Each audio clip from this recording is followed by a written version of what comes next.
धन्यवाद बच्चों, और अभिभावक गण को मेरा प्रणाम, नमस्ते, गुड मॉर्निंग, सुप्रभात, सत श्री अकाल।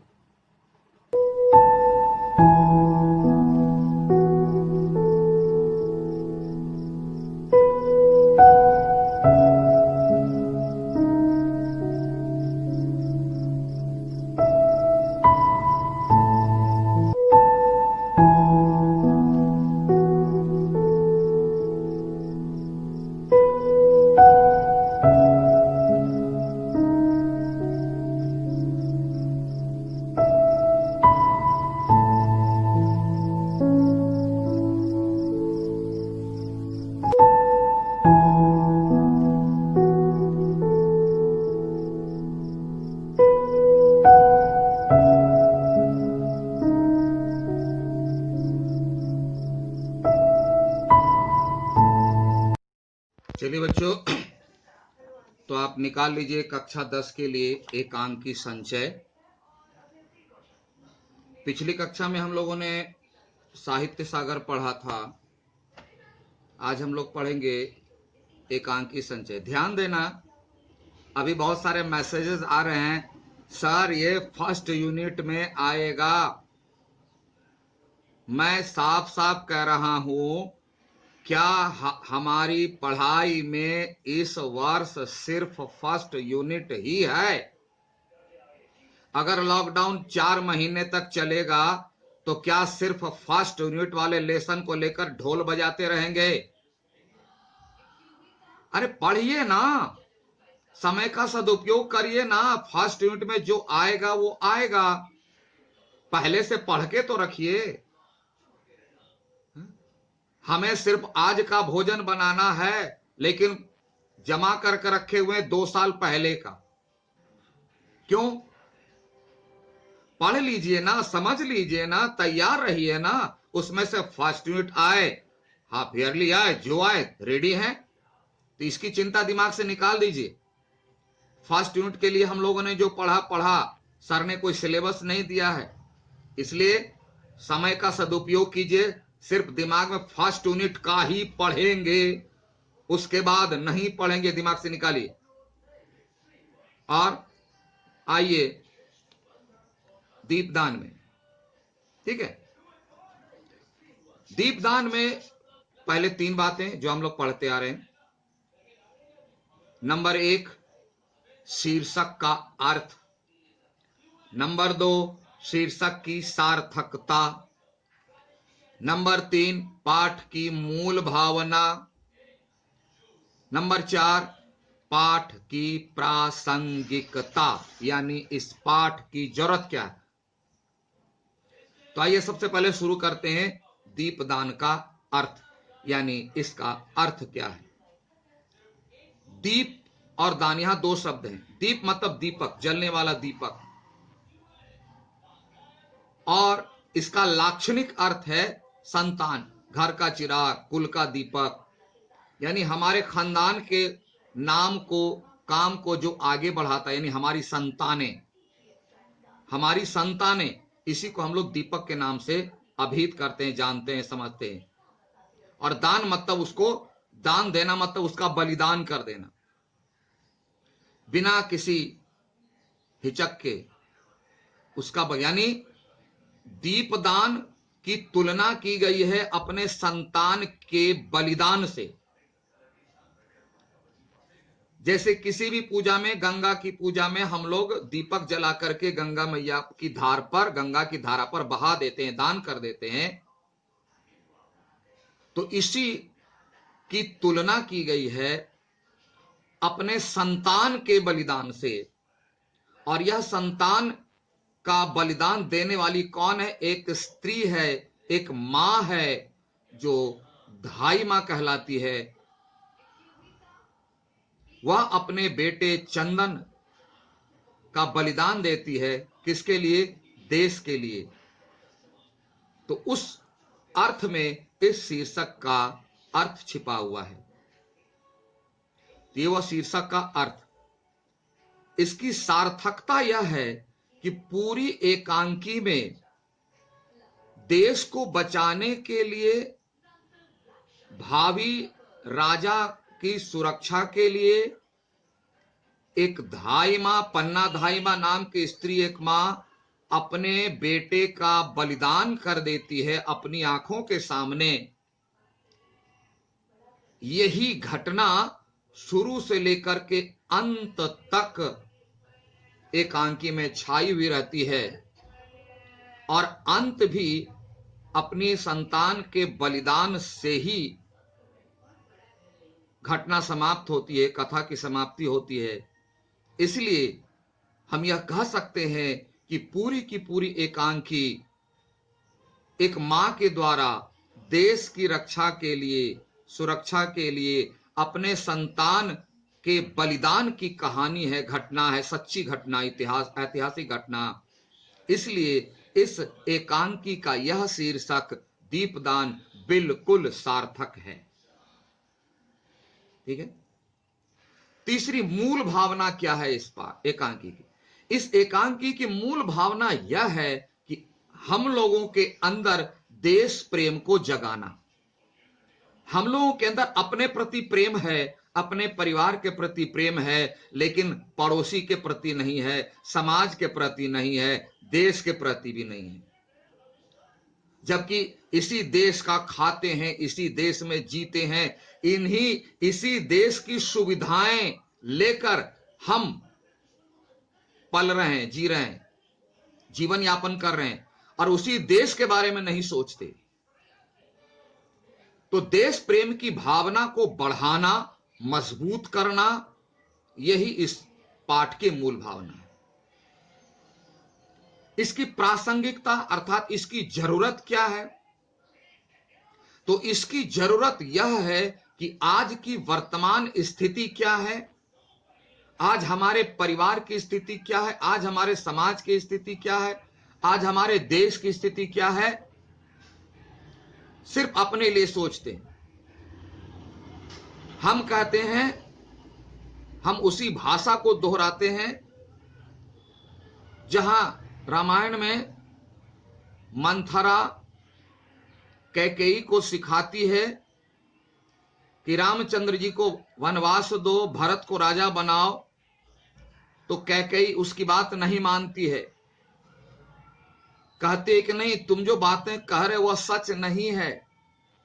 तो मंथरा एक बात कहती है कि को नृप हो हमें क्या हानि, चेरी छाड़ी होबना रानी। मंथरा कहती है, राजा कोई बने, हमको उसे क्या लेने देना, हमको थोड़े, मैं तो दासी हूं, हमको थोड़ी को रानी बना देगा। आज इस प्रसंग में, आज के प्रसंग में यही बात हमारे दिमाग में भी आती है कि आज हम ऐसा ही सोचते हैं कि राजा कोई बने, देश का कुछ भी हो, हमको क्या, हमको तो सिर्फ रोटी से मतलब है। लेकिन हमें नहीं पता कि यह रोटी भी इसी मिट्टी में गेहूं के रूप में, गेहूं से आती है। अगर देश की मिट्टी सुरक्षित नहीं रहेगी तो रोटी भी नहीं मिलने वाली है।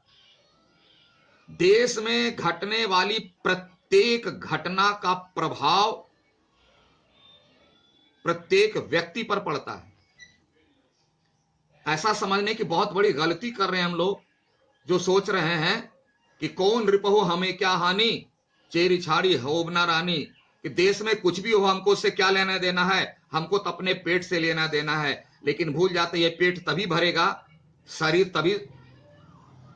के तन पर कपड़ा तभी रहेगा जब हमारा देश सुरक्षित रहेगा। तो आज इसकी बहुत बड़ी कमी हो गई है। आज इसके बारे में हम लोग कुछ सोचते नहीं है, इसलिए इस सोच की जरूरत है। ऐसा हमें सोचना पड़ेगा, ऐसा हमें सोचना पड़ेगा, नहीं, ऐसा हमें सोचना ही पड़ेगा, तभी हम आराम से, सुख से, शांति से देश में रह सकेंगे। इसलिए इस पाठ के द्वारा जो एकांकीकार मैसेज दिया है उसकी बहुत जरूरत है, बहुत जरूरत है, बहुत जरूरत है। और अगर ऐसा नहीं सोचते, ऐसा नहीं करते, तो एक दिन आएगा कि फिर हम गुलाम होने वाले हैं, फिर हम जानवरों की जिंदगी जीने वाले हैं। और उसका कारण दूसरा कोई नहीं, उसका कारण एकमात्र हम लोग होंगे। क्यों? कि हम लोग देश के बारे में नहीं सोचते। तो ये इसकी प्रासंगिकता है।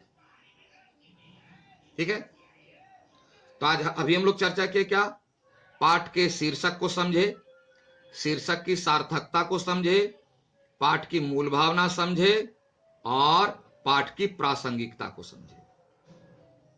अब थोड़ा सा आ जाते हैं इसकी संक्षिप्त कहानी पर। यह ऐतिहासिक कहानी पर आधारित है, यह एकांकी माने हिस्ट्री में है। इसमें मुख्य पात्र है धाइमा, पन्ना धाइमा, जो महाराणा सांगा के महल में कह सकते हैं दासी थी, नौकरानी थी।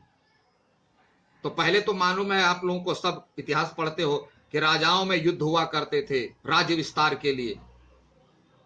तो उसी क्रम में महाराणा सांगा मारे जाते हैं। उनकी पत्नी, याद है आपको हुमायूं वाली बात, कर्णावती जो भाई बना था, वह भी, उनका भी देहांत हुआ है। तो ये जो महाराणा सांगा थे, इनके 4 पुत्र थे, विक्रमादित्य, रतन सिंह 2, यानी रतन सिंह नाम के एक और हुए हैं इतिहास में, तो रतन सिंह द्वितीय और राजा भोज, जिसका विवाह इससे हुआ मीराबाई, राजा भोज। और चौथे थे कुंवर उदय सिंह। तो राजा रत्न सिंह और राजा भोज, ये दोनों, इन दोनों की मृत्यु हो गई। बच गए कौन, विक्रमादित्य और कुंवर सिंह। विक्रमादित्य थे 1 नंबर के अय्यास, शराब पीना, नाच देखना, रंगरेलियां मनाना, इसी में बिजी रहा करते थे। पहलवानों का युद्ध देखना, उनको राजकाट से कोई मतलब नहीं था, राजपाट से। उनके काल में एक मंत्री हुआ करता था जिसका नाम था बनवीर। यह बनवीर जो था, यह वास्तव में दासी पुत्र था। यानी पहले के राजा जो है 10-20 विवाह किया करते थे परिस्थितिवश, और अगर ऐसी परिस्थितियां आ गई तो महल में जो नौकरानी है, दासी है, उससे भी विवाह कर लेते थे। और उनसे जो संतान होती थी उसी को कहा जाता था दासी पुत्र। ये जो बनवीर है, महाराणा सांगा के बड़े भाई थे पृथ्वीराज, उनके ये दासी पुत्र थे बनवीर। और बनवीर बहुत ही दिमाग का उल्टा था, यानी निगेटिव सोचने वाला था, गलत रास्ते को अख्तियार करके कुछ पाने वाला था। तो बनवीर के दिमाग में एक बात आई कि मैं इस चित्तौड़गढ़ का के राजा महाराणा सांगा तो डेथ कर गए, विक्रमादित्य अभी राजा हैं, क्योंकि बड़े बेटे थे, उनके बड़े बेटे थे विक्रमादित्य महाराणा सांगा के, उसका मैं मंत्री हूं। और यह राजा साहब हो के कुछ तो करता नहीं, सब तो मैं काम कर, सब बनवीर करता था, सारा काम बनवीर करता था। और इसीलिए बनवीर को कोई रोकता नहीं था, क्योंकि राजा इन्हीं को बोले करने के लिए, राजा के खास आदमी है, ये मंत्री है। तो बनवीर के दिमाग में बात आई कि जब सारा काम वही करता है तो मंत्री क्यों रहेगा भाई, राजा ही बने। तो राजा कैसे बनेगा, बोला विक्रमादित्य को मार दो। पहले तो ये होता था, बोला विक्रमादित्य को मार दो, वो तो शराब पी के मस्त रहता है, मल्लयुद्ध देखता है, पहलवानी देखता है, कामकाज तो कुछ करता नहीं, सारा तो वही करता है। तो फिर में इसमें एक बात अड़चन आ गई कि उसका छोटा बेटा महाराणा सांगा का, यानी विक्रमादित्य का छोटा भाई कुंवर उदय सिंह, वो भी बच्चा है, 14 साल के आसपास का है। बोला अगर ये बड़ा होगा तो, पहले का नियम था कि पिता की गद्दी पर पुत्र बैठेगा, अगर विक्रमादित्य को मार देते हैं, इसका छोटा तैयार हो जाएगा, तो माने बात आती इसको ही मार दो। तो याद रखना, किसी को मारना तब आसान हो जाता जब उसकी कमजोरी उसे पता लग जाए। तो विक्रमादित्य को मारना आसान था क्योंकि उसकी कमजोरी थी, वह शराब में धुत रहता था। लेकिन कुंवर उदय सिंह को मारना इसलिए आसान नहीं था कि उसकी देखभाल बचपन से धाई मां करती है, और धाई मां जानती है बनवीर की चाल को। इसलिए हमेशा उसके आसपास रहती है, इर्द गिर्द। तो बनवीर एक चाल चलता है कि कुंवर उदय सिंह की कमजोरी का पता लगाता है तो बच्चा। तो पता लगता है कि कुंवर उदय सिंह जो है वह नाच देखने में उसको बड़ा इंटरेस्ट है, इसलिए उसके पीछे एक श्यामली नाम की लड़की को, सोना नाम की एक लड़की को जो है फिट करता है, जो उसी के दरबार के मंत्री की बेटी है, और नाच के बहाने कुंवर सिंह को बुलाना चाहता है और उसकी हत्या करना चाहता है। इसके लिए वह एक प्रोग्राम, एक दिन का प्रोग्राम अरेंज करता है बनवीर, लेकिन इसमें वह सफल नहीं हो पाता है। अंत में बाबू कुंवर सिंह को बचाने के लिए धाईमा जो है, मैंने जब देखता है कोई योजना नहीं सफल हुई, तो बनवीर करता है कि विक्रमादित्य को की हत्या कर देता है और वही तलवार लेकर के आता है कुंवर सिंह को मारने के लिए। और कुंवर सिंह को बचाने के लिए धाईमा करती है का कीरत एक नौकर है जो जूठा पत्तल ढोता है, भोज भात में देखोगे लोग ढोते हैं, तो उसकी टोकरी में सोए कुंवर सिंह को चुपचाप बड़ी सावधानी से बिठाकर उसको महल से बाहर कर देता है और उसके बेड पर धाईमा अपने बेटे चंदन को सुला देती है और विक्रमादित्य आकर उसकी हत्या कर देता है। और धाईमा अपनी आंखों के सामने चंदन की हत्या का दृश्य देखता है और दहाड़ मारकर रह जाती है, लेकिन उस समय रोती तक नहीं है, क्योंकि बनवीर अगर समझ जाएगा तो फिर बाबू कुंवर को उदय सिंह को छोड़ेगा नहीं। और बाद में कहानी एकांकी यहीं समाप्त है। इसके बाद को थोड़ा हम बता दें कि इसके बाद धाईमा महल छोड़कर चली जाती है कुंवर उदय सिंह के पास, और उसको शिक्षा दे करके जब वह जवान हो जाता है, योद्धा बन जाता है, तब सारी घटना उसे बता देती है वह। और वही उदय सिंह आकर के फिर अपने राज्य पर हमला करता है और बनवीर को मारता है और अपना राज्य पुनः वापस लेता है, और फिर कुंवर उदय सिंह राजा बनता है। और यही वह कुंवर उदय सिंह है जिसके बेटे का नाम है महाराणा प्रताप। तो यह रही छोटी सी संक्षिप्त कहानी, और फिर अगली कक्षा में हम लोग इसको शब्द दर शब्द देखेंगे, पढ़ेंगे, समझेंगे। तब तक आप कथा के शीर्षक का अर्थ, शीर्षक की सार्थकता, पाठ की मूल भावना, पाठ की प्रासंगिकता और संक्षिप्त कहानी का चिंतन मनन करें। और तब तक के लिए हम आपसे विदा लेते हैं, फिर मिलते हैं अगली कक्षा में अगले दिन। Have a nice day. Thank you.